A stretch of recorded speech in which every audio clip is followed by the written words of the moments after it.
বিশেষ বিশেষ গুনার কারণে কবরে কঠিন কঠিন আযাব হয়। বিশেষ বিশেষ গুনার কারণে কবরে কঠিন কঠিন আযাব। যেসব গুনার কারণে কবরে কঠিন আযাব হয় এর মধ্যে একটা গুনাহ হইল পেশাব করিয়া সতর্কতার সাথে পবিত্র না হওয়া। পেশাব করিয়া সাবধানতার সাথে পবিত্র না হওয়া। আমাদের বর্তমান সমাজের অনেক ভাইয়ারা কথাটা বুঝে না। পুরুষরা পেশাব করিয়া শেষ করার পরেও আরো 1-2 মিনিট সময় তার সামান্য পেশাব চুষে, মহিলাদের এমন হয় না। বলেন পেশাব করিয়া শেষ করার পরেও কিছু সময় পেশাব চুষে কাদের? পুরুষের, মহিলাদের না। কাজেই মহিলারা পেশাব করিয়া সাথে সাথে পানি ব্যবহার করিয়া লইলেই সারে। পুরুষেরা পেশাব করিয়া সাথে সাথে পানি ঢাইলা দিলে সারে না। বেশ কম আসেনি? তাইলে মহিলারা পেশাব করিয়া যেভাবে পবিত্র হইব, পুরুষ পেশাব করিয়া এইভাবেই, ভিন্ন ব্যবস্থা। আমি কি বিষয়টা আপনাদেরকে বুঝাইতে পারলাম? আগের থেকে কারো জানা ছিল কথাটা? না অনেকের আমার মনে হয় জানা ছিল। যদি আগের থেকে কারো জানা না থাকে ভালো রকম জানিয়ে রাখবে। মহিলারা পেশাব করার পরে সাথে সাথে পানি ঢাইলা দিলেই শেষ, দায়িত্ব শেষ। পুরুষরা পেশাব করার সাথে সাথে পানি ঢাইলা দিলেই দায়িত্ব শেষ না, পানি ঢালার পরেও আরো কিছু পেশাব চুষে।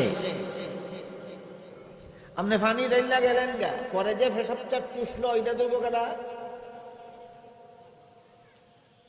পরে যে আরো এক বিন্দু পেশাব চুষলো, আপনি তো পানি ঢাইলা গেলেন গা, এরপরে 1 বিন্দু পেশাব চুষলো, ওইটা লাগলো কই? কাপড়ে। কাপড় পাক রইল না নাফাক হইল? এই নাফাক লুঙ্গি লইয়ে ওই সারাদিন নামাজ পড়ে। সওয়াব হয় না গুনাহ হয়? মনে মনে ভাবে আমি একজন নামাজি, 5 বেলা নামাজ পড়ছি। 5 বেলা নামাজ পড়ছে না 5 বার গুনাহ কামাই করছে? কেমনে? নাফাক। এইভাবে আমাদের সমাজের বহু পুরুষ নামাজি আছে যারা পেশাব করার সাথে সাথে পানি ঢাইলা জাগা, আর পরে যে পেশাবটা চুষে এটা তার লুঙ্গিতে লাগে, এই লুঙ্গি নাফাক হয়। এই নাফাক লুঙ্গি লই এই সারাদিন নামাজ পড়ে।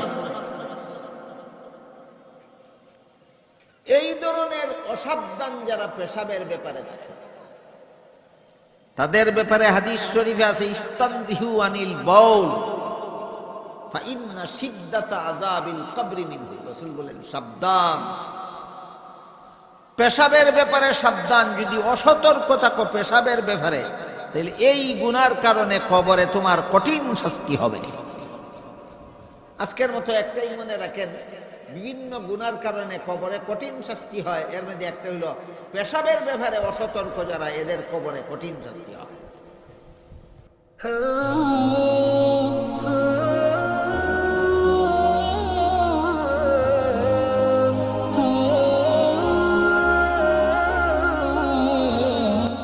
মাহফিল এইচডি মিডিয়া আহলে সুন্নাত ওয়াল জামাতের একমাত্র ইসলামিক ইউটিউব চ্যানেল।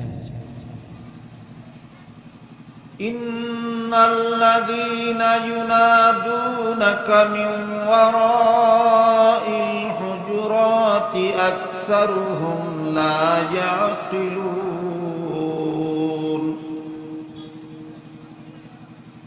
ওয়ালাউ أنهم صبروا حتى تخرج إليهم لكان خيرا لهم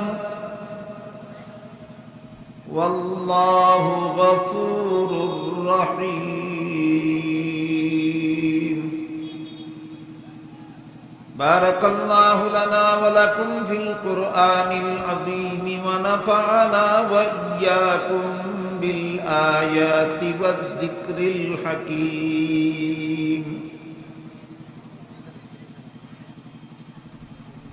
শ্রদ্ধেয় সভাপতি হযরত উলামায়ে কেরাম, এলাকার সর্বস্তরের মুসলমান ভাইয়েরা আমার ও আমার পর্দানিসীন মা ও বোনেরা,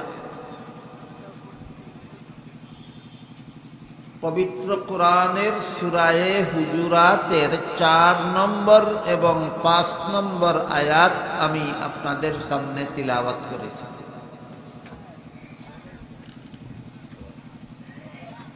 এই 2 আয়াতের তাফসীর প্রসঙ্গে, ব্যাখ্যা প্রসঙ্গে রাসূল করিম সাল্লাল্লাহু আলাইহি ওয়াসাল্লামের আপন চাচাতো ভাই, এই উম্মতের সর্বশ্রেষ্ঠ মুফাসসির কুরআন হযরত আব্দুল্লাহ ইবনে আব্বাস রাদিয়াল্লাহু আনহুমা বলেন যে এই আয়াতগুলিতে আল্লাহ মুমিন বান্দাদেরকে, রাসূলের উম্মতদেরকে যেভাবে রাসূলকে সম্মান করার হুকুম দিয়েছেন,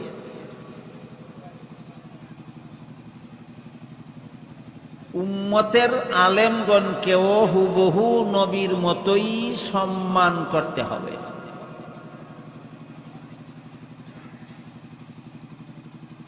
আমি বলেছি না রাসূলের চাচাতো ভাই বলেছেন? নাম আব্দুল্লাহ ইবনে আব্বাস, সংক্ষেপে বলা হয় ইবনে আব্বাস।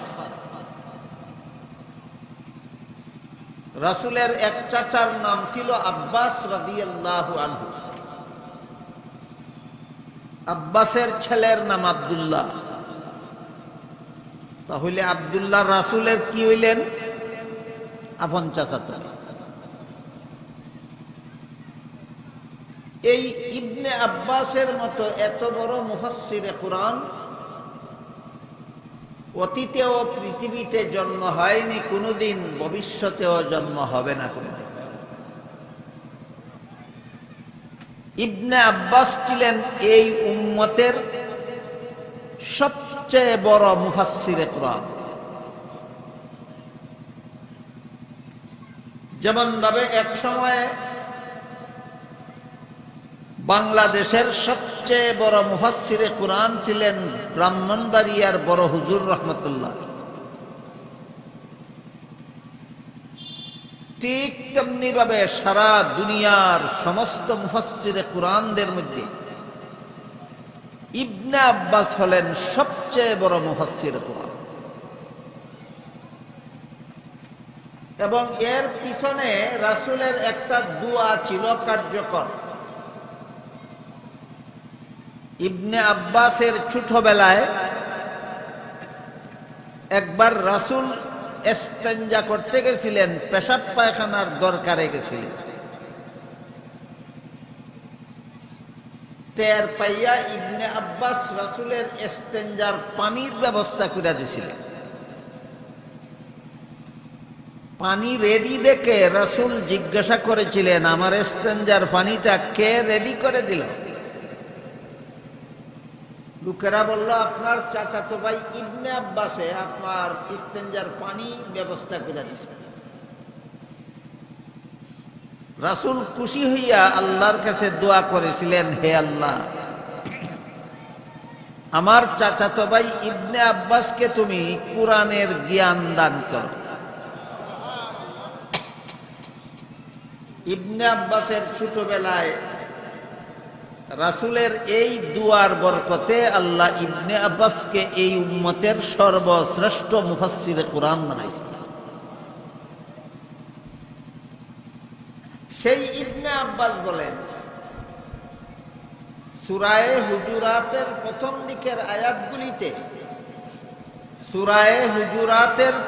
দিকের আয়াতগুলিতে আল্লাহ রাসূলের দরবারের কতগুলি আদব কায়দা, নিয়ম নীতি শান মান মর্যাদার বিবরণ দিয়েছেন। আমার হাতেও সময়, খুব লম্বা সময় নাই। আপনারাও কতটুকু ধৈর্য নিয়ে বসেছেন জানি না। যদি আপনারা লম্বা সময় নিয়ে বসতেন, আমার হাতেও লম্বা সময় থাকতো, তাহলে আমি একটা একটা করে বলে দিতাম যে এই সূরার কত নম্বর আয়াতে আল্লাহ রসুলের দরবারের কোন আদব শিক্ষা দিয়েছেন। সংক্ষেপে আমরা মনে রাখি, সূরা হুজুরাতের প্রথম 5টি আয়াতে আল্লাহ রসুলের দরবারের কতগুলি আদব কায়দা শিক্ষা দিয়েছেন। রাসূলকে কিভাবে সম্মান করতে হবে, রাসূলকে কিভাবে মর্যাদা দিতে হবে, কিভাবে রাসূলের আদব রক্ষা করতে হবে, এই নিয়মগুলি আল্লাহ সূরা হুজুরাতের প্রথম 5টি আয়াতে শিক্ষা দিয়েছেন। একদল লোক এসে রাসূলকে ডাকতেছিল, বলতেছিল, ইয়া মুহাম্মদ উখরুজ ইলাইনা। দূর দূরান্ত থেকে একদল লোক এসেছিল রাসূলের সাথে দেখা করার জন্য। রাসূল ঘরের ভিতরে বিশ্রাম করতেছিলেন। তারা ডাকিয়া বলতেছিল যে, হে মুহাম্মদ, আপনি একটু বের হয়ে আসুন, আমরা আপনার সাথে সাক্ষাৎ করতে এসেছি। এর প্রতিবাদে আল্লাহ সূরা হুজুরাতের 4 নম্বর এবং 5 নম্বর আয়াত নাজিল করেছেন। নাজিল করে বলেন, হে রাসূল করিম সাল্লাল্লাহু আলাইহি ওয়াসাল্লাম, আপনার সাথে সাক্ষাৎ করার জন্য যারা ডাকে আর কয় আপনি ঘর থেকে বের হয়ে আসুন,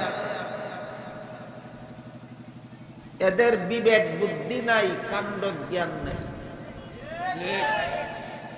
এরা নবীর দরবারের আদব কায়দা বুঝে না। সাবধান, তোমরা আমার নবীকে আর কোনদিন ও মুহাম্মদ বলে ডাকবে না, সাবধান। আমাদের নবীর নাম মুহাম্মদ, কিন্তু ও মুহাম্মদ বলে ডাকা নিষেধ, কারণ এটা বেয়াদবি। এটা বেয়াদবি। বলেন তো, একটা ছেলের বাপের নাম যদি হয় আব্দুল্লাহ, তাহলে কি সে তার বাপকে ও আব্দুল্লাহ বলে ডাকতে পারে? কেন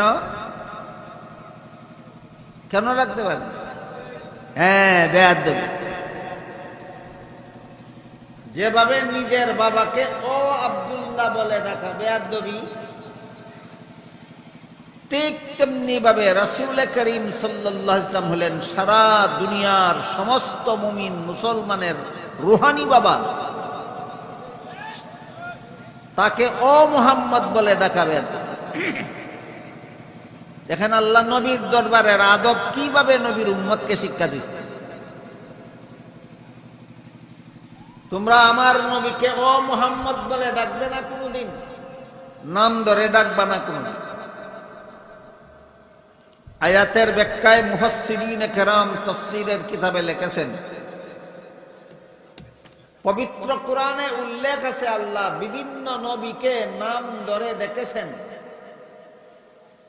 আদম আলাইহিস সালামকে আল্লাহ ডাক দিয়া বলেন, ইয়া আদম, ও আদম। নূহ আলাইহিস সালামকে আল্লাহ নাম ধরে ডেকে বলেন, ইয়া নূহ, ও নূহ। ইব্রাহিম আলাইহিস সালামকে আল্লাহ ডেকে বলেন, ইয়া ইব্রাহিম, ও ইব্রাহিম। আমরা বাংলায় কই ও, আরবি ভাষায় কই ইয়া। ইয়া ইব্রাহিম অর্থ ও ইব্রাহিম। মুসা আলাইহিস সালামকে আল্লাহ নাম ধরে ডাকছেন, বলছেন ইয়া মুসা, ও মুসা। ঈসা আলাইহিস সালামকে আল্লাহ নাম ধরে ডাকছেন, বলছেন ইয়া ঈসা, ও ঈসা। কিন্তু আমাদের নবী মুহাম্মদুর রাসূলুল্লাহ সাল্লাল্লাহু আলাইহি ওয়াসাল্লামকে ইয়া মুহাম্মদ বলে কোরআনের কোন আয়াতে আল্লাহ ডাকেননি। অন্যান্য সমস্ত নবীকে আল্লাহ নাম ধরে ডাকছেন, কিন্তু আমাদের নবীকে নাম ধরে ডাকেন না। আমাদের নবীকে আল্লাহ ডাকতে হইলে উপাধি ধরে ডাকছেন। মুহাম্মদ হইল আমাদের নবীর নাম, আর নবী হইল উপাধি, রাসূল হইল উপাধি, মুজাম্মিল নবীর উপাধি, মুদ্দাসসির নবীর উপাধি। বুঝে থাকলে বলুন তো, নবী, রাসূল, মুজাম্মিল, মুদ্দাসসির এইগুলি আমাদের নবীর নাম না উপাধি? নাম কি? মুহাম্মদ। আল্লাহ ইয়া আইয়ুহান নাবিয়্যু বলে ডেকেছেন, উপাধি দিয়ে ডাকছেন। ইয়া আইয়ুহার রাসূল বলে ডাকছেন, উপাধি দিয়ে ডাকছেন। ইয়া আইয়ুহাল মুজাম্মিল কইয়া ডাকছেন, এটা উপাধি। ইয়া আইয়ুহাল মুদ্দাসসির কইয়া ডাকছেন, এটা উপাধি। কিন্তু ইয়া মুহাম্মদ বলে ডাকেন না। তাই আল্লাহ বলতে চান যে তোমাদের নবীকে আমি আল্লাহ এত বড় মর্যাদা দিয়েছি, আমি নিজে আল্লাহ অন্য নবীকে নাম ধইরা ডাকি, কিন্তু তোমাদের নবীকে আমি আল্লাহ নিজেও নাম ধইরা ডাকি না। এটা কি আমাদের নবীর আলাদা মর্যাদা না? বলেন তো, অন্য নবীকে আল্লাহ নাম ধইরা ডাকেন কিনা? আমাদের নবীকে উপাধি ধইরা ডাকেন, নাম ধইরা ডাকেন। কাজেই যেই নবীকে আল্লাহ নিজে নাম ধইরা ডাকেন না, ওই নবীকে তোমরা নবীর উম্মত হইয়া নাম ধইরা ডাকতে পারো না। সাবধান। বলেন তো, আয়াতগুলির মধ্যে আল্লাহ নবীর দরবারের আদব কায়দা শিক্ষা দিয়েছেন কিনা? আল্লাহ পাক রব্বুল আলামিন পবিত্র কোরআনের বহু আয়াতে আমাদের নবীর আদব কায়দা, শান, মান, মর্যাদার বর্ণনা দিয়েছেন। আমরা কি মন গড়া যুক্তি মতো নবীর মর্যাদা কথা বলবো, না কোরআন হাদিসের বর্ণনা মতো? এইটা স্মরণ রাখতে হবে সব। আমাদের নবীকে আল্লাহ কোরআনে মর্যাদা দিতে কম দিছেন না। আমি কেন মন গড়া যুক্তি দিতে যাব? কোরআনের বিবরণেই তো আমার নবীর মর্যাদার জন্য যথেষ্ট।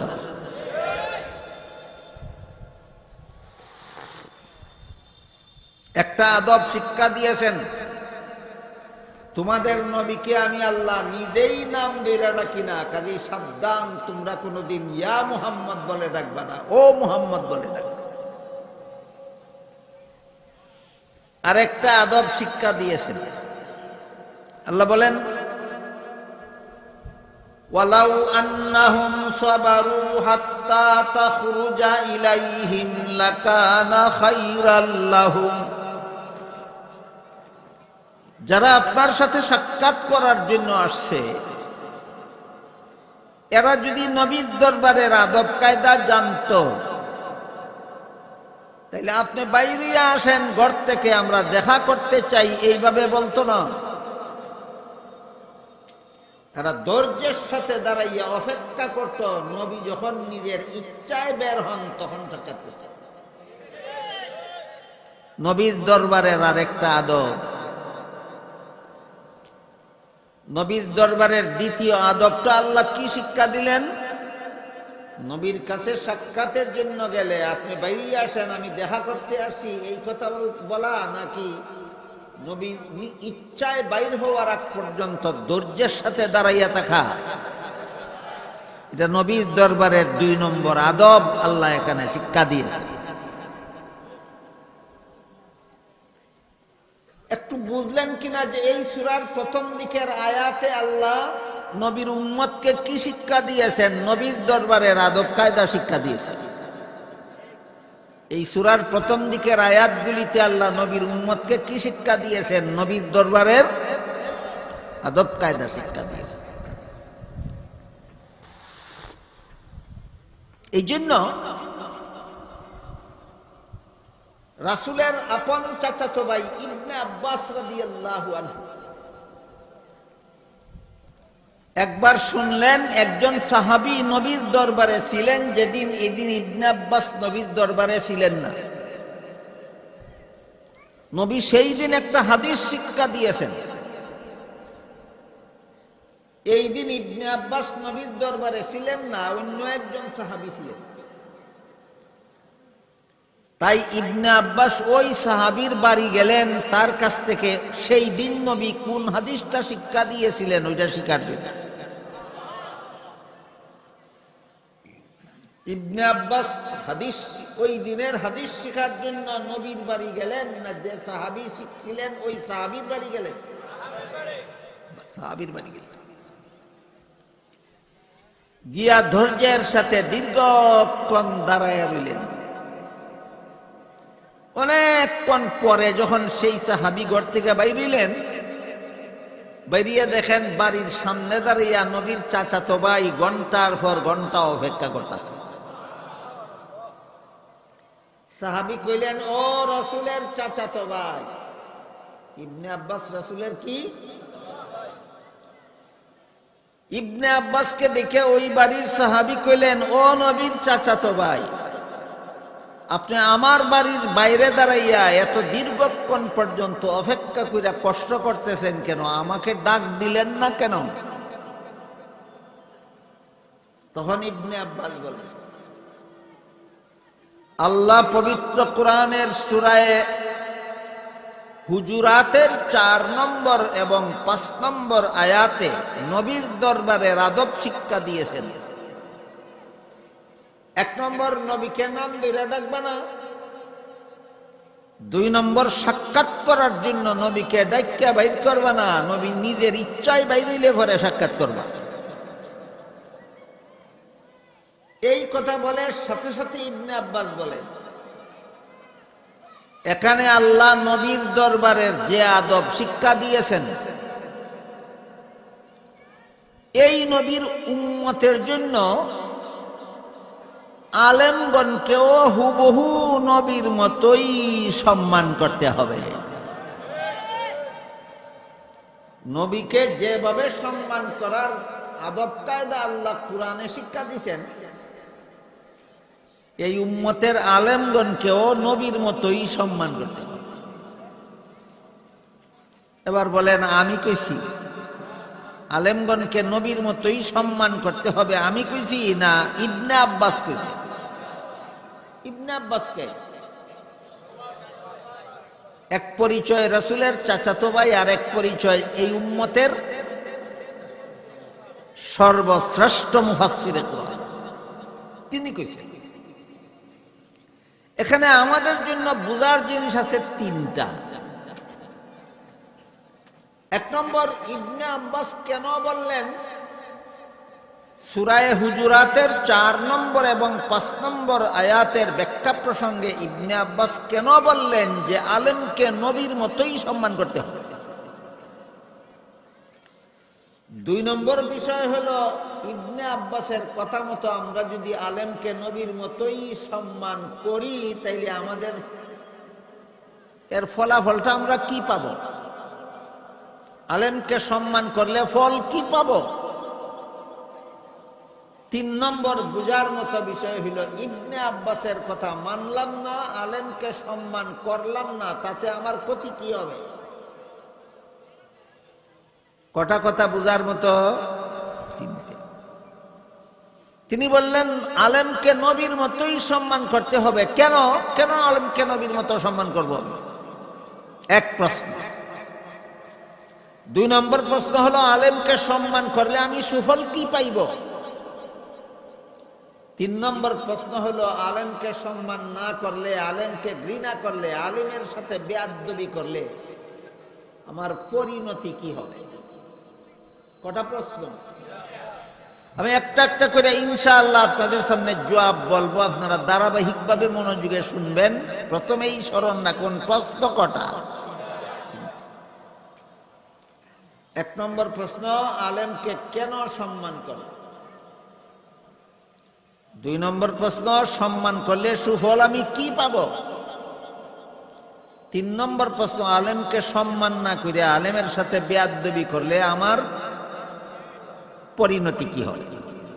কটা কথা বস। আজকে আমার বয়ানে 3 কথা। আজকে আমার আলোচনা কত কথা? 3 কথা। যেহেতু এটা মাদ্রাসার সভা, মাদ্রাসায় পড়াইয়া আপনাদের সন্তানদেরকে আলেম বানানো হয়। আপনাদের ছেলে আলেম হইলে কোন কাজে লাগবো, আপনাদের সন্তান আলেম না হইলে কি ক্ষতি হইব, এগুলি বুঝতে হইলে এই কথাগুলি বুঝন দরকার। এটা মাদ্রাসার সভা হওয়ার কারণে, মাদ্রাসা শিক্ষার সাথে আলোচনাটা জড়িত থাকার কারণে আমি এই 3টা কথা আপনাদের সামনে তুলে ধরতে চাই। আল্লামা ইমাম ফখরুদ্দিন রাজি রহমতুল্লাহি আলাইহি তার লিখিত পৃথিবী বিখ্যাত তফসিরের কিতাব, নাম তফসিরে কবির। লেখকের নাম ইমাম রাজি, লেখকের নাম ইমাম রাজি। কিতাবের নাম তফসিরে কবির, কিতাবের নাম তফসিরে কবির। এতে তিনি হযরত মুসা আলাইহিস সালামের জমানার একটা ঘটনা লিখছেন। মুসা আলাইহিস সালাম রাস্তা দিয়ে যাইতেছিলেন, রাস্তার পাশে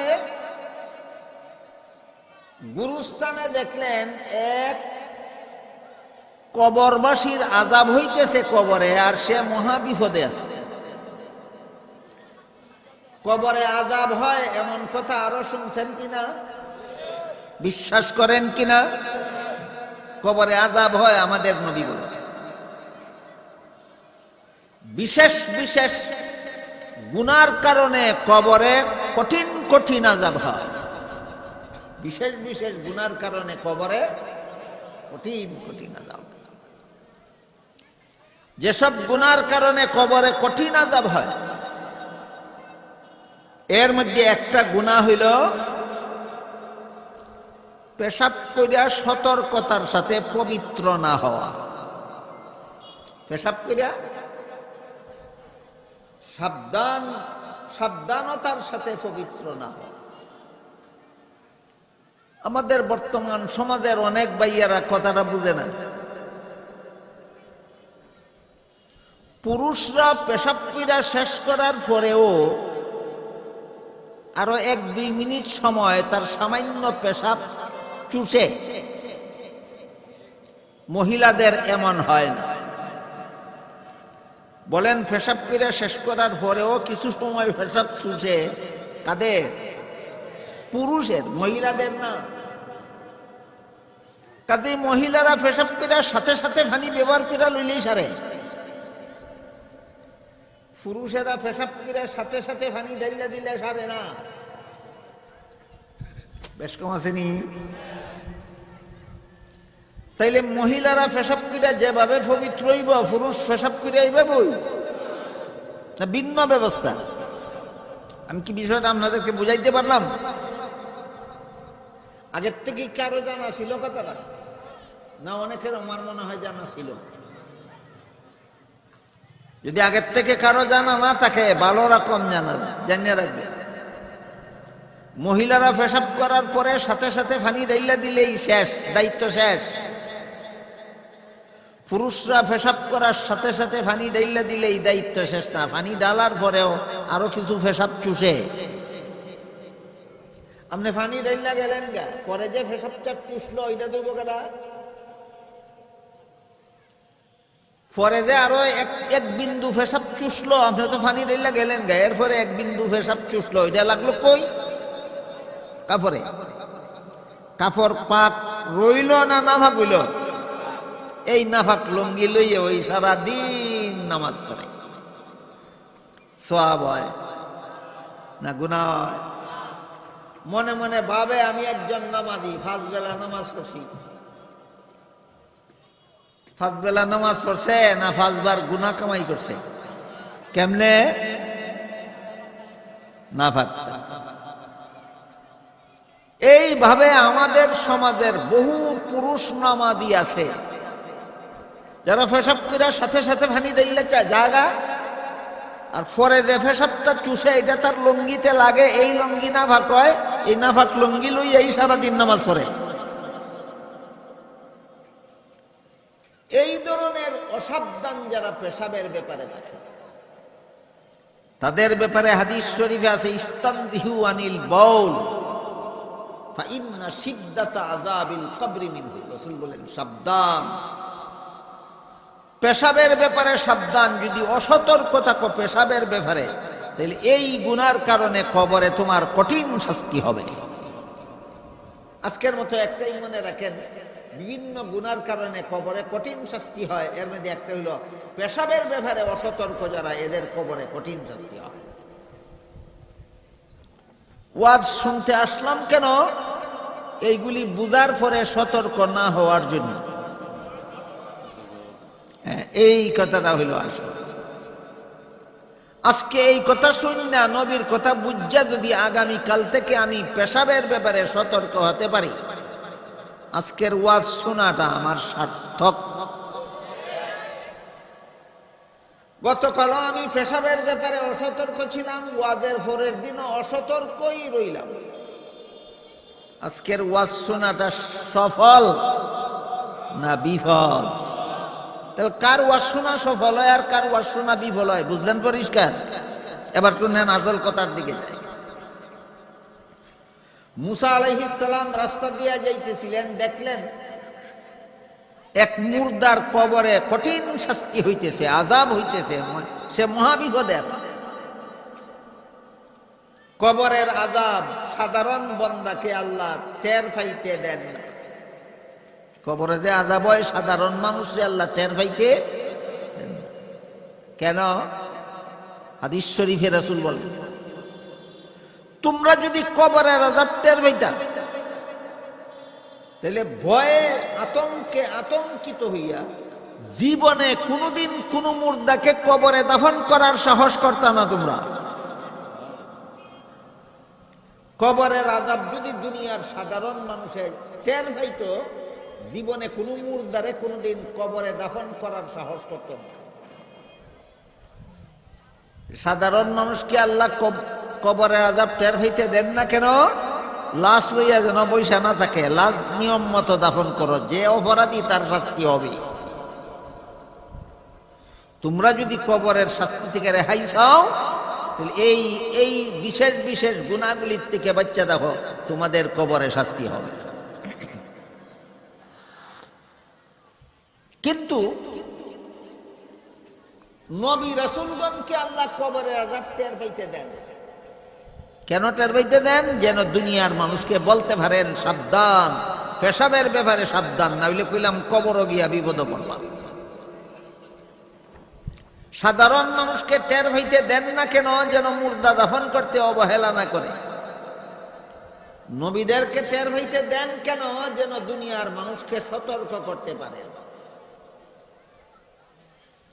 তো মুসা আলাইহিস সালাম তো নবী, তিনি টের পাইছেন যে এই মুর্দার কবরে ভয়ঙ্কর আযাব হইতেছে, কিন্তু কিছু তো করার নাই। নবী নবীর পথে চলে গেলেন, আর ওই লোকের কবরে আযাব হইতেছে। কিছুক্ষণ পরে নবী আর আবার এই ফতিদা ফিরে আসলেন। কোন কিতাবের ঘটনা? তাফসীরে কবির। কোন কিতাব? কবরবাসীর আযাব বন্ধ হয়ে গেছে, সে আর বিপদে নাই, এখন সে সুখে শান্তিতে আছে। নবী কবরবাসী লোকটারে জিজ্ঞাসা করলেন, এই মিয়া, আমি যাইতে দেখা গেলাম তোমার কবরে আযাব হইতেছে, আসার সময় দেখলাম আযাব বন্ধ হইয়া গেছে, তোমার কবরের আযাব কেমনে বন্ধ হইল?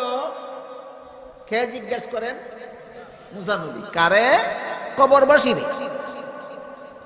মুসা নবী কবরবাসীরে জিজ্ঞাসা করলেন, তোমার কবরের আযাব কেমনে বন্ধ হইল? তাফসীরে কবিরে লেখেন, কবরবাসী নবীরে জবাব দিল, ওগো আল্লাহর নবী, আমার মরণকালে আমি দুনিয়াতে আমার বিবিকে গর্ভবতী অবস্থায় রেখে আসছিলাম। বিবিরে গর্ভ অবস্থায় থইয়া আমার মরণ হয়েছিল। আমার মরণের কিছুদিন পর আমার গর্ভবতী বিবির গর্ভ থেকে আমার একটা সন্তান জন্ম হয়েছিল। সন্তানটা এখন লেখাপড়া করার যোগ্য হয়েছে। এই সন্তানটারে আমার এতিম সন্তানটারে তার মা আজকে উস্তাদের কাছে পড়াইবার জন্য ভর্তি করে দিছে। আর আমার এতিম সন্তানরে তার উস্তাদে জীবনের প্রথম সবক পড়াইছে। জীবনের প্রথম সবক সমস্ত মুসলমানের জানা থাকা দরকার। একজন মুসলমানের জীবনের প্রথম সবক হইল বিসমিল্লাহির রহমানির রহিম। একজন মুসলমানের প্রথম সবক বিসমিল্লাহির রহমানির। রসুলের কাছে সর্বপ্রথম যেদিন জিবরিল ফিরিস্তা ওহী নিয়ে আসছিলেন, আয়েশা বলছিলেন ইকরা, পড়ুন। রসুল বলেন মা আনা বিকারিইন, আমি পড়নেওয়ালা না। জিবরিল আবার বলেন পড়ুন। রসুল বলেন মা আনা বিকারিইন, আমি পড়ুয়া নই। রসুলের সাথে জিবরিল মুআনাকা করলেন আর বললেন ইকরা বিসমি রাব্বিকাল্লাযী খালাক, আল্লাহর নামে পড়ুন যিনি আপনাকে সৃষ্টি করেছেন। তখন রসুল পড়া শুরু করলেন। যতক্ষণ পর্যন্ত জিবরিল বলেছেন পড়ুন, ততক্ষণ পর্যন্ত রসুল পড়েননি। যখন জিবরিল বলছেন আল্লাহর নামে পড়ুন, তখন পড়া শুরু করছে। এই জন্য মুসলমানের জীবনের প্রথম সবক হইল বিসমিল্লাহির রহমানির রহিম, আল্লাহর নামে পড়া শুরু করতেছে। কবরবাসী মুসা নবীরে কইল যে আমার এতিম সন্তানে যখন উস্তাদের সাথে পড়ছে বিসমিল্লাহির রহমানির রহিম, সাথে সাথে আল্লাহ কবরে যে ফিরিস্তা আমারে আযাব দিত, শাস্তি দিত, এই ফিরিস্তারে আল্লাহ হুকুম দিয়েছে আযাব বন্ধ কর। ফিরিস্তা জিজ্ঞাসা করলো আল্লাহ এই পাপিষ্ঠ লোকের কবরের আযাব বন্ধ করব কেন, তার তো গুনাহ আছে। আল্লাহ ফিরিস্তারে কইলেন এই পাপিষ্ঠ লোকের সন্তানে আমারে রহমান কইছে, আমারে রহিম কইছে, আমারে মেহেরবান কইছে, আমারে দয়ালু কইছে। এরপরেও যদি হের বাপের কবর আমি আযাব চালু রাখি, তাইলে আমি রহমান রইলাম কোথায়, রহিম রইলাম কোথায়, আমি দয়ালু রইলাম কোথায়, মেহেরবান রইলাম কোথায়? কোন কিতাবের ঘটনা? তাফসীরে কবীরের ঘটনা। এতিম বাচ্চায় বিসমিল্লাহির রহমানির রহিম পড়ার কারণে, জীবনের প্রথম সবক পড়ার কারণে আল্লাহ তার বাপের কবরের আযাব মাফ করে দিয়েছে। দুনিয়াতে কোন কোন প্রতিষ্ঠানে ছাত্রদেরকে বিসমিল্লাহির রহমানির রহিম শিক্ষা দেওয়া হয়? একমাত্র মাদ্রাসা, একমাত্র। মরলে পরে, কবরে গেলে পরে, মহাবিপদের কবরে ঢুকলে পরে টের ভাইবা মাদ্রাসা শিক্ষার দাম কত।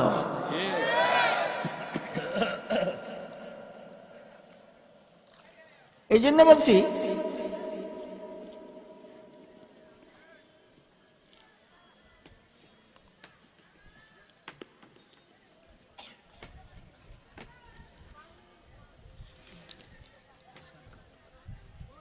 মোহাম্মদুল্লাহকে একটা পরিচয় লিখে দিন, যিনি লেখছেন এনার পরিচয় লিখে দিতে, মোবাইল নম্বর সহ।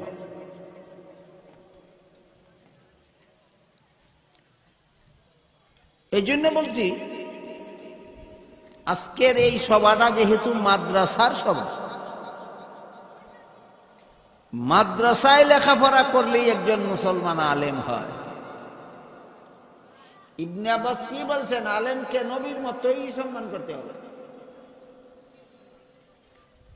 আমাদের তিনটা কথা বোঝার ব্যাপার। একটা হলো কেন আলেমকে আমি সম্মান করব, কেন? দুই নম্বর কথা, সম্মান করলে আমি কি সুফল পাব। তিন নম্বর কথা হইল আলিমকে সম্মান না করে তার সাথে বেয়াদবি করলে আমার পরিণতিটা কি হবে। কথা কথা আজকের আলোচনার বিষয়। এক নম্বর, ইবনে আব্বাস কেন বললেন আলেমকে নবীর মতো সম্মান করতে হবে। আমরা এক নম্বর কথাটা আগে বুঝি। এর সংক্ষিপ্ত কারণ হইল আলেমগণ নবী না, নবীর কাজ করেন। আলেমগণ নবী না, নবীর কাজ করেন। নবীর কাজ করেন। নবীর কাজ কি? দুনিয়ার মানুষকে জাহান্নাম থেকে বাঁচার পথ দেখাও। নবীর কাজ হইল দুনিয়ার মানুষকে জাহান্নাম থেকে বাঁচার পথ দেখাও। আল্লাহ পাক রব্বুল আলামিন পবিত্র কোরআনে মর্মে এক জায়গায় বলেন, বাল তুসিরুনাল হায়াতাদ দুনিয়া ওয়াল আখিরাতু খায়রুম ওয়া আবকা ইন্না হাযা লাফিস সুহুফিল উলা সুহুফি ইব্রাহিম ওয়া মূসা। তোমরা যারা দুনিয়ার ভোগ বিলাস পাইয়া পরকাল ভুলে যাও, এমন মানুষ আসেনি সমাজে যারা দুনিয়া পাইয়া আখিরাত ভুলে যায়? এদেরকে আল্লাহ বলে, তোমরা যারা দুনিয়া পাইয়া পরকাল ভুলে যাও, তোমরা স্মরণ রাখবা দুনিয়ার ভোগ বিলাসে আর পরকালের ভোগ বিলাসে দুইটা বেশ কম আছে। দুনিয়ার ভোগ বিলাসে আর আখিরাতের ভোগ বিলাসে দুইটা বেশ কম আছে। এক নম্বর বেশ কম হইল দুনিয়ার ভোগ বিলাস তুচ্ছ। দুনিয়ার ভোগ বিলাস তুচ্ছ, আখিরাতের ভোগ বিলাস উন্নত মানের। আখিরাতের ভোগ বিলাস উন্নত মানের। দুনিয়াতে একজন রাজা বাদশাহ যদি একটা বাড়ি বানায়, বিরাট বড় ধন সম্পদের অধিকারী এক বাদশাহ যদি একটা বাড়ি বানায়, সন বাঁশের বাড়ি বানাইব না টিন দিয়া, কাঠ দিয়া, না বিল্ডিং? বিল্ডিং কি দিয়া বানায়? ইট, বালু, রড, সিমেন্ট। কিন্তু হাদিস শরীফে রাসূল বলেন, জান্নাতে জান্নাতীদেরকে যে বাড়ি বানাইয়া রাখছেন আল্লাহ, বাড়ি রেডি করা আছে। পরকালে জান্নাতীদের জন্য জান্নাতে আল্লাহ বাড়ি রেডি করে রাখছেন। ভবিষ্যতে বানাইবেন না বানানো আছে? একটা ইট স্বর্ণের, আর একটা ইট রূপার, আর দুই ইটের জয়েন্ট মেশকে আম্বরের। বলেন তো দুনিয়ার ভোগ বিলাসে আর আখিরাতের ভোগ বিলাসে বেশ কম আসেনি? যতক্ষণ আজান হইব ততক্ষণ আমরা নীরব থাকবো। আল্লাহ বলেন, তোমরা যারা দুনিয়া পাইয়া পরকাল ভুলে যাও, তোমরা মনে রাখো দুনিয়ার ভোগ বিলাসে আর আখিরাতের ভোগ বিলাসে দুইটা বেশ কম আছে। এক নম্বর, দুনিয়ার ভোগ বিলাস তুচ্ছ আর আখিরাতের ভোগ বিলাস উচ্চ। দুনিয়ারটা তুচ্ছ, আখিরাতেরটা উচ্চ। দুই নম্বর, দুনিয়ার তুচ্ছ ভোগ বিলাস ক্ষণস্থায়ী। দুনিয়ার তুচ্ছ ভোগ বিলাস, আখিরাতের উন্নত মানের ভোগ বিলাস চিরস্থায়ী। এরপরে বলেন, ইন্না হাযা লাফিস সুহুফিল উলা সুহুফি ইব্রাহিম ওয়া মূসা। ক্ষণস্থায়ী তুচ্ছ ভোগ বিলাসের দুনিয়া পাইয়া পরকাল বুইলা যাইও না, এই কথা ছিল নবীগণের শিক্ষা। এই কথা ছিল। তাহলে নবীগণের কি কাজ ছিল? দুনিয়ার মানুষকে পরকাল স্মরণ করাইয়া দাও, দুনিয়ার মানুষকে জাহান্নাম থেকে বাঁচার পথ দেখাও। আমাদের নবী শেষ নবী হওয়ার কারণে কিয়ামত পর্যন্ত আল্লাহ আর কাউকে নবী বানাবেন না। কাজে আমাদের নবী দুনিয়ার থেকে বিদায় হওয়ার পরে যত মানুষ দুনিয়াতে আসবে এদের জাহান্নাম থেকে বাঁচার দরকার নাই। এর পথ দেখাইব কে? আপনারা যদি মনে করেন নবী দুনিয়ার থেকে বিদায় হয়ে গেছেন, আমার আর জাহান্নাম থেকে বাঁচানোর দরকার কি, তাইলে তো আর আলেম ওলামার দরকার নেই। আর যদি বলেন নবী বিদায় হয়ে গেলে আমার তো জাহান্নাম থেকে বাঁচতে হবে, রাস্তা দেখাইবে কে? একমাত্র আলেমগণ। হাদিস শরীফে রাসূল বলেন ওয়া ইন্নাল উলামা ওয়ারাসাতুল আম্বিয়া, আলেমগণ নবীগণের উত্তরাধিকারী, নবীগণের দায়িত্ব পালনকারী। আলেমগণ নবীগণের,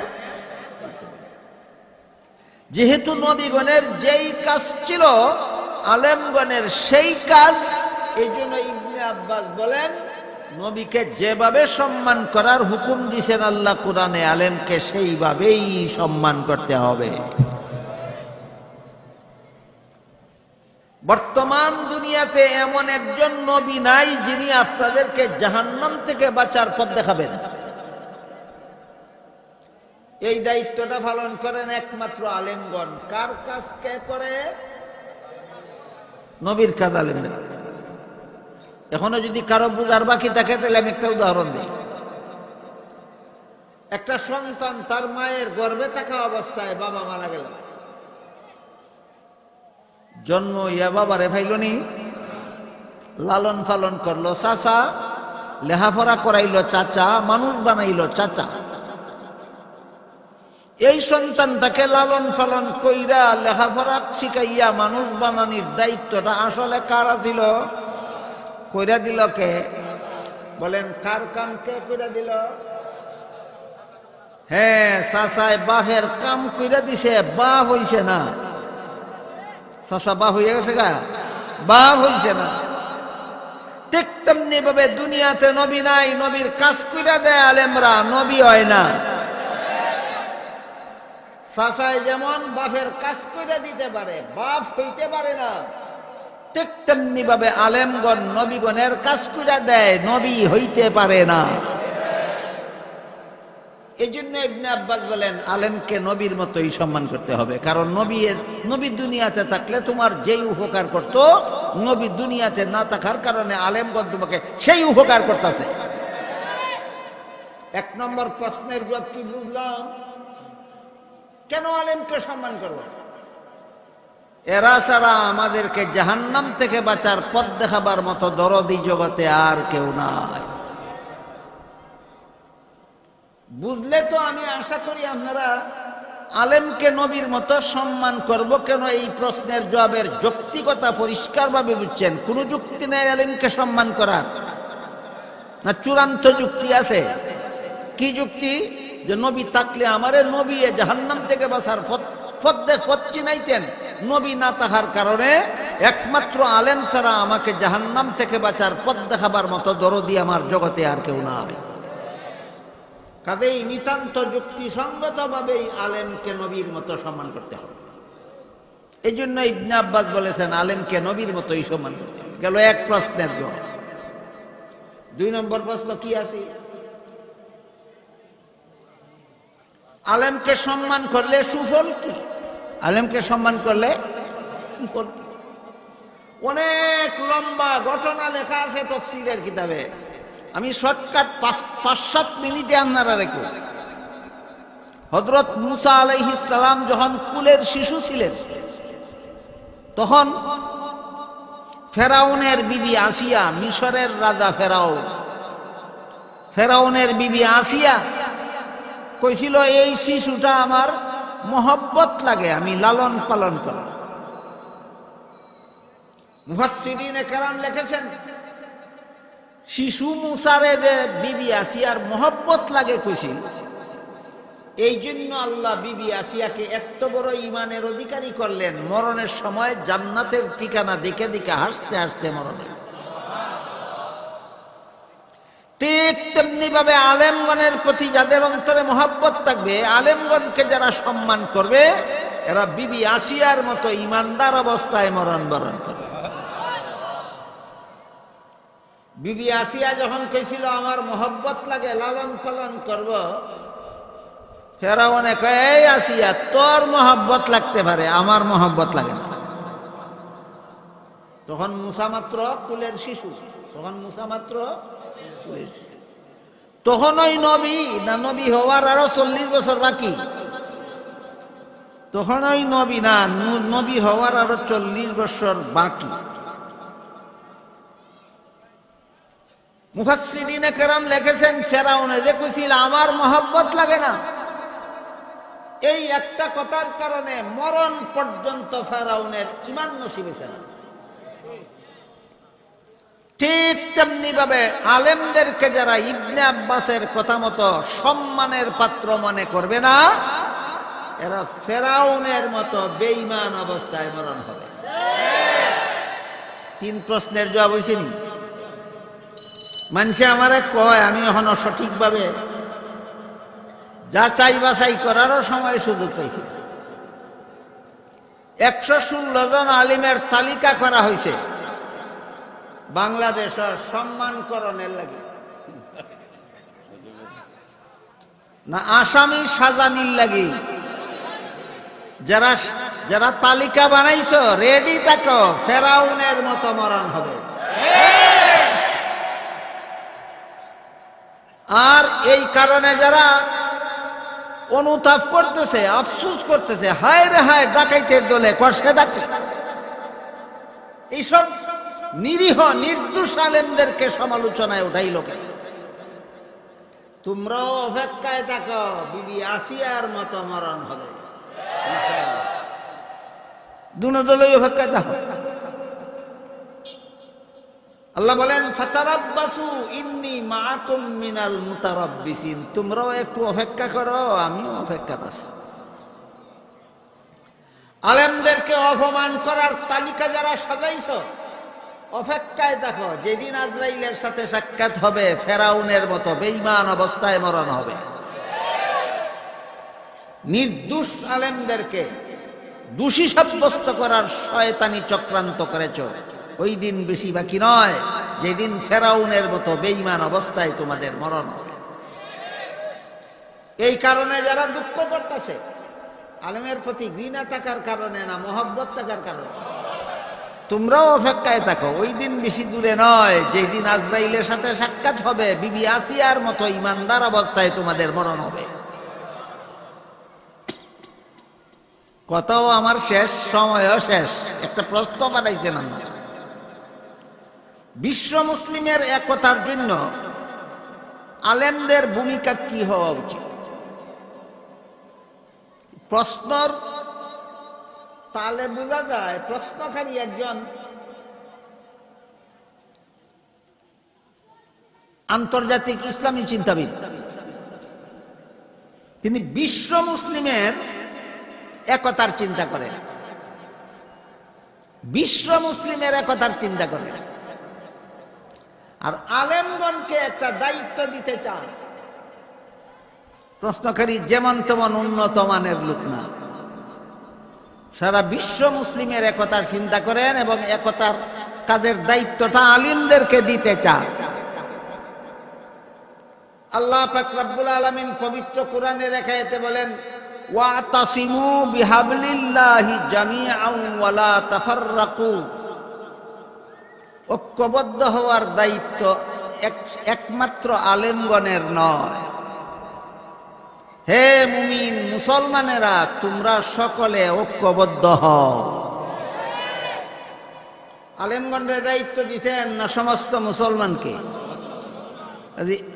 মুসলমানদের ঐক্যবদ্ধ করার আলাদা কোনো দায়িত্ব আলেমের গায়ে চাপানো যাবে না। আল্লাহ বলেন সব মুসলমান ঐক্যবদ্ধ, আলেম হও গায়ের আলেম হও, সব ঐক্যবদ্ধ। বাকি রইল ঐক্যবদ্ধ হওয়ার পদ্ধতিটা কি? আল্লাহ পবিত্র কোরআনে পদ্ধতি বলে দিয়েছেন। ইসলামের যত বিধান আছে, যার উপর যেই বিধান বর্তায়, বলেন তো ইসলামের সব বিধান সবার উপর সমানভাবে বর্তায়? একজনের উপর কলেমা ফরজ, নামাজ ফরজ না, যেই সময় কলেমা পড়ছে এই সময় নামাজের টাইম হয়েছে না, তার উপরে কলেমা ফরজ, নামাজ ফরজ না।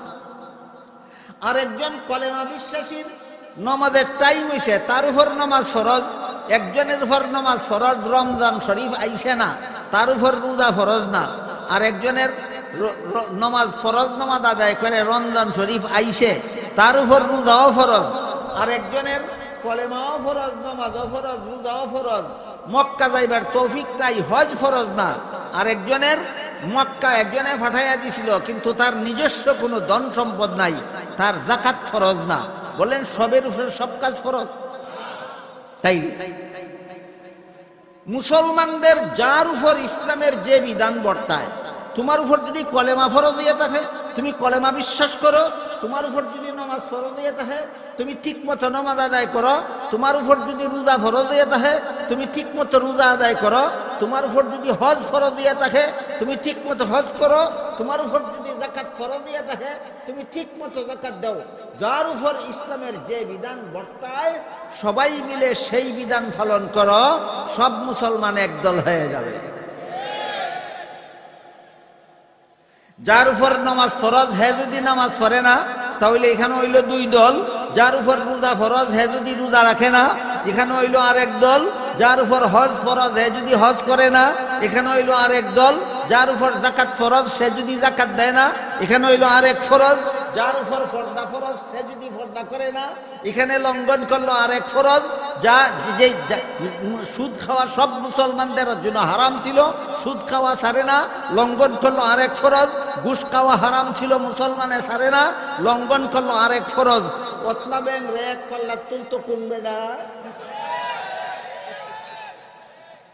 কাজে যিনি বিশ্ব মুসলিমের একতার জন্য মাথা ঘামাইয়া একবারে মাথার গাম ফাউ ফেলতেছেন, আপনি যদি 100 ব্যাং যদি এক পাল্লায় তুলে মাপতে পারেন, মুসলমান যতদিন পর্যন্ত যার যার দায়িত্ব পালন করবে না, ততদিন পর্যন্ত বিশ্ব মুসলিমকে ঐক্যবদ্ধ করা আর এক পাল্লা ব্যাং রেফাল্লা তুললে মাফা সমান। ব্যাং চিনুননি? ব্যাং 1 কেজি ব্যাং এক পাল্লা তুললে ঠেঙ্গো, বান্না দিয়া তুললে 1 কেজি মাফন যাইব নি? কারণ ফাল্লাইয়া যাইবে। একদল মুসলমান ফাল্লাইয়া জায়গা নামাজের সময়, একদল মুসলমান ফাল্লাইয়া জায়গা রোজার সময়, একদল মুসলমান ফাল্লাইয়া জায়গা হজের সময়, একদল মুসলমান ফাল্লাইয়া জায়গা জাকাতের সময়, একদল মুসলমান ফাল্লাইয়া জায়গা পর্দার সময়, একদল মুসলমান ফাল্লাইয়া জায়গা সুদ খাওয়ার সময়, একদল মুসলমান ফাল্লাইয়া জায়গা ঘুষ খাওয়ার সময়। তুমি হকল তান্ডে একদল বানাইতা আর কাম পাইছো না দুনিয়াতে। আগে তুমি ইসলামের সব বিধান পালন করো, দেখবা সব মুসলমান আস্তে আস্তে এক পাল্লায় আসতে। আল্লাহ আপনাদের আমাদের সবাইকে ইসলামী শিক্ষা বুঝার, ইসলামী শিক্ষার আলোকে জীবন গড়ার তৌফিক দান করুন। সবাই বলুন আমিন। সুবহান রাব্বিকা রাব্বিল ইজ্জাতি আম্মা ইয়াসিফুন ওয়া সালামুন আলাল মুরসালিন আলহামদুলিল্লাহি রাব্বিল আলামিন। অনেকে বলতেছেন দোয়া করার জন্য, সংক্ষেপে 1-2 মিনিট দোয়া হবে, বসেন, আস্তাগফিরুল্লাহ, দুরূদ শরীফ পড়েন।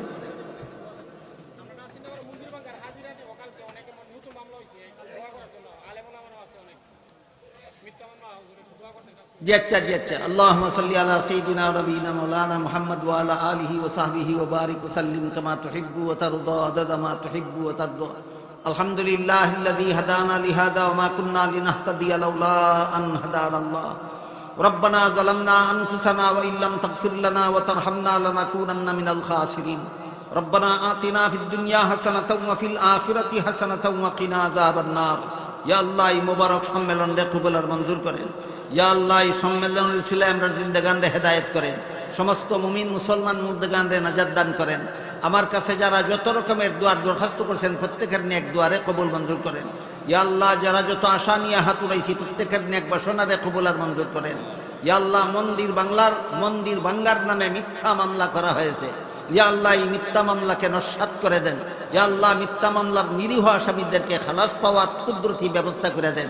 আরো যত আসামিদের উপর যতদেরকে মিথ্যা মামলার আসামি বানানো হয়েছে, ইয়া আল্লাহ, সকল মিথ্যা মামলার আসামিদের খালাসের কুদরতি ব্যবস্থা করে দেন। সমস্ত মজলুমদেরকে গাইবি সাহায্য করেন। ইয়া আল্লাহ, সমস্ত জালিমদেরকে আপনি বারণ করেন, কোনো জালেমকে বারণ করার মতো অবস্থা না থাকলে আপনার কুদরতি হাতে তারে বাবা বারণ করে মজলুমদের গাইবি সাহায্য করেন ইয়া আল্লাহ। আয় আল্লাহ, আমাদের সকলের পক্ষ থেকে লাখ লাখ কোটি কোটি দুরুদ আর সালাম রাসূল করিম সাল্লাল্লাহু আলাইহি ওয়াসাল্লামের রওজা শরীফে পৌঁছাইয়া দেন। রব্বানা তাকাব্বাল মিন্না ইন্নাকা আনতাস সামিউল আলিম ওয়া তুব আলাইনা ইন্নাকা আনতাত তাওয়াবুর রহিম ওয়া সুবহানা রাব্বিকা রাব্বিল ইজ্জাতি আম্মা ইয়াসিফুন ওয়া সালামুন আলাল মুরসালিন ওয়ালহামদুলিল্লাহি রাব্বিল আলামিন। আমিন বিরহমাতিকা ইয়া আরহামার রাহিমিন।